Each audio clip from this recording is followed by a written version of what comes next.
नमस्कार दोस्तों, देखिए आपका स्वागत है हमारे YouTube channel Anup Kumar YouTube channel में। देखिए आज हम आप लोगों को पढ़ाएंगे परिसंचरण तंत्र। क्या पढ़ाएंगे आज? परिसंचरण तंत्र। ठीक है, आज हम लोग क्या पढ़ेंगे? परिसंचरण तंत्र। देखो, परिसंचरण तंत्र की खोज जो थी वो किसने की थी? सबसे पहले हमें जानकारी मिलनी चाहिए किसकी खोज किसने की थी। तो रक्त परिसंचरण तंत्र की खोज किसने की थी? विलियम हार्वे ने 1628 ईस्वी में। कब की थी? 1628। सोचो, पहले आज से कितने वर्ष पूर्व की थी? बहुत वर्ष पूर्व की थी। 1628 ईस्वी में की थी। ठीक है, किसने? विलियम हार्वे ने। रक्त परिसंचरण की खोज विलियम हार्वे ने की थी। कब की थी? 1628 ईस्वी में की थी। देखिए, इसके चार भाग होते हैं। क्या होते हैं? चार। इसके भाग होते हैं चार। पहला है हृदय, दूसरा है धमनियां, तीसरा है शिराएं, चौथा है रुधिर। हृदय, धमनियां, शिराएं, रुधिर। पहला है हृदय, दूसरा है धमनियां, तीसरा है शिराएं, चौथा है रुधिर। ठीक है बच्चों, आगे देखिए हृदय। हृदय क्या है? सबसे शरीर का सबसे महत्वपूर्ण अंग क्या है? हृदय। भ्रूण निर्माण में, भ्रूण का जब निर्माण होता है तो सबसे पहले क्या बनता है? हृदय बनता है। ठीक, क्वेश्चन अगर आ जाता है कि भ्रूण के निर्माण में सबसे पहले क्या बनेगा, तो हृदय। जैसे बच्चा है उसका निर्माण होता है, भ्रूण का निर्माण होता है तो सबसे पहले क्या बनता है? हृदय। क्योंकि हृदय ही सबसे पहले उसका पंपिंग कहाँ करेगा? खून को इधर उधर पहुंचाएगा। कौन पहुंचाएगा? हृदय ही पहुंचाएगा।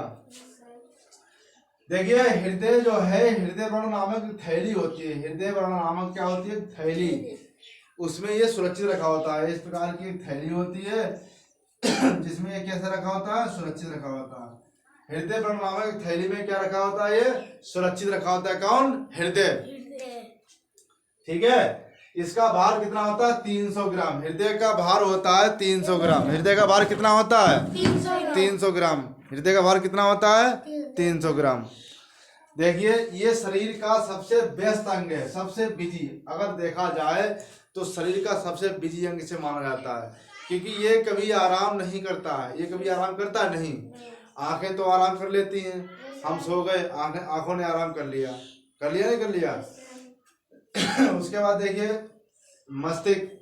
मस्तिष्क भी आराम कर लेता है। कैसे? आपने पढ़ाई की मेहनत से या कोई वर्क किया, उसके बाद आप सो गए। आप सोगे नहीं सोगे, तो इसका मतलब क्या है? मस्तिष्क ने भी क्या कर लिया? आराम। लेकिन हृदय आराम नहीं करेगा। अगर हृदय आराम करेगा तो हम लोगों की मृत्यु हो जाएगी। और हो जाएगी नहीं हो जाएगी? क्योंकि हम लोग किस पे डिपेंड है? हृदय पर। क्योंकि हृदय पंपिंग का कार्य करता है। जैसे ही उसने पंप को रोक दिया, मतलब खून का दौरान जैसे ही उसने रोक दिया, वैसे ही बहुत समस्याएं खड़ी हो जाएंगी। तो हृदय जो है शरीर का सबसे व्यस्त अंग है। हृदय शरीर का सबसे व्यस्त अंग है। देखो कोष्ठक, अब आता है कोष्ठक। कोष्ठक इसमें कितने होते हैं? चार। कोष्ठक कितने होते हैं? चेंबर। चेंबर कितने होते हैं इसमें? चार। चार चेंबर होते हैं। हृदय में चेंबर कितने होते हैं? चार।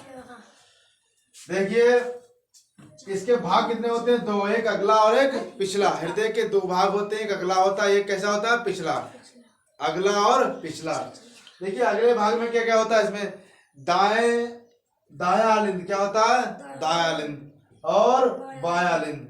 अगले भाग में जो होगा वो दायालिंद और बायालिंद। ठीक है, सबसे पहले हमें क्या करना है? कोष्ठक कितने होते हैं? चार। इसके भाग कितने होते हैं? दो। अगले भाग में दायालिंद और बायालिंद। पिछले भाग में दायानिले और बायानिले। दायानिले और बायानिले।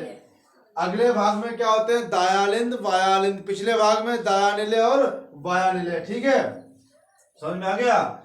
देखो क्या लिखा है? त्रिवलनी कपाट। त्रिवलनी कपाट ये कहाँ होता है? ये दायालिंद व बायालिंद के दोनों के बीच में होता है। दायालिंद और बायालिंद के, जैसे ये दायालिंद ये बायालिंद, दोनों के बीच में क्या होता है? त्रिवलनी कपाट। दोनों के बीच में क्या होता है? त्रिवलनी कपाट। दायालिंद और बायालिंद के बीच में।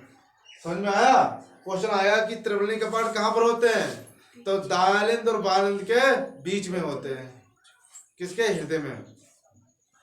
क्योंकि हम लोग पढ़ रहे हैं परिसंचरण तंत्र। परिसंचरण तंत्र में हम लोग क्या पढ़ रहे हैं? हृदय पढ़ रहे हैं आज। आगे देखिए, शरीर से हृदय की ओर रक्त ले जाने वाली धमनियां। शरीर से हृदय की ओर रक्त ले जाने वाली रक्त वाहिनी सिरा क्या कहलाती है? पूरे शरीर, ये शरीर बना हुआ है, मानव शरीर है पूरा, इसका पूरे शरीर का क्या ले जाना? रक्त। क्या ले जाना? रक्त ले जाना। कहाँ पर? हृदय पर, क्योंकि हृदय का क्या करता है? पंपिंग करता है, पूरे शरीर में पहुंचाता, लाता पहुंचाता, ये काम करता है। ठीक है, समझ में आया? देखो, एक सामान्य व्यक्ति का हृदय 1 मिनट में, 1 मिनट मतलब 7 सेकंड में, 1 मिनट का मतलब 7 सेकंड में कितनी बार धड़कता है? 72 बार। कितनी बार? 72 बार। कभी कभी ऐसा होता है, कोई घटना घटित हो जाती है, किसी घटना को हम नहीं देख पाते, डर जाते हैं, तो उससे दिल की धड़कन बढ़ जाती है, वो 90 बार तक हो जाती है। कितनी बार?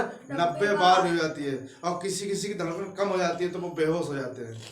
धड़कन के कम होने के कारण क्या होते हैं? बेहोश हो जाते हैं, उनकी धड़कन कम हो जाती है। आगे देखिए, भ्रूण अवस्था में हृदय 150 बार धड़कता है।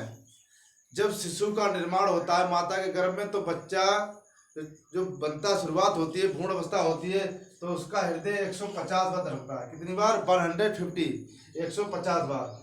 ओके, अब देखिए, एक धड़कन में एक सामान्य व्यक्ति है, मतलब जैसे नॉर्मल व्यक्ति होता है, कोई समस्या ना हो, तो उसका एक धड़कन में 70 मिली रक्त पंपिंग करता है हृदय। 70 मिली रक्त का क्या करता है? पंप करता है 1 मिनट में, नहीं 1 बार में। ठीक है, एक धड़कन में कितनी बार? 70 मिली। एक धड़कन में 70 मिली पंपिंग करता है हृदय। ये है स्पेगनोमीटर। स्पेगनोमीटर का मतलब क्या? रक्तदाब मापना है, रक्तदाब मापना, इससे रक्तदाब मापा जाता है। होता कितना? 120 × 80, 120 5 80 ये होता है। इससे क्या नापते हैं? रक्तदाब। रक्त का मतलब खून का दाब, प्रेशर नापते हैं, बीपी नापते हैं, रक्तदाब मापते हैं इससे। ठीक है, क्या मापते हैं? रक्तदाब मापते हैं। देखो, थायरॉक्सिन और एड्रेनलिन हार्मोन्स ये क्या करते हैं? थायरॉक्सिन और एड्रेनलिन हार्मोन्स क्या करते हैं? हृदय की धड़कन को नियंत्रित करते हैं। ये दोनों हार्मोन्स का काम है हृदय की धड़कन को नियंत्रित करना। अगर इनकी कभी कभी अधिकता और कमी हो जाती है थायरॉक्सिन हार्मोन्स की, तो धड़कन बढ़ जाती है, धड़कन कम हो जाती है। किसके कारण? हार्मोन्स के कारण। किसी किसी का कहते हैं कि हमारा जो हृदय है बहुत तेज से काम करने लगा, तो काम तेज क्यों करता है? क्योंकि इसकी धड़कन और इनकी धड़कन के लिए क्या करना चाहिए? एड्रेनलिन और थायरॉक्सिन हार्मोन दोनों कार्य करते हैं। ठीक है, एड्रेनलिन और थायरॉक्सिन दोनों हार्मोन्स काम करते हैं। किसके लिए? हृदय की धड़कन को नियंत्रित करने के लिए। किसका काम है? थायरॉक्सिन और एड्रेनलिन हार्मोन्स दोनों का। अब आगे देखिए, CO2 क्या? पीएच को कम करके गति को बढ़ाता है। देखो, पीएच कम करेगा तो क्या हो जाएगी? अम्लता। जिसका पीएच मान 7 से कम होगा वो क्या हो जाएगा? अम्ल। जिसका पीएच मान 7 से अधिक है वो क्या हो जाएगा? क्षार। 7 से कम वाला अम्ल, 7 से अधिक वाला क्या हो जाएगा? क्षार। तो पीएच मान कम करेगा तो क्या बढ़ जाएगी? अम्लता। क्या बढ़ जाएगी? अम्लता। पीएच मान को कम करने पर क्या बढ़ती है? अम्लता बढ़ती है। ठीक है, और पीएच मान जब बढ़ेगा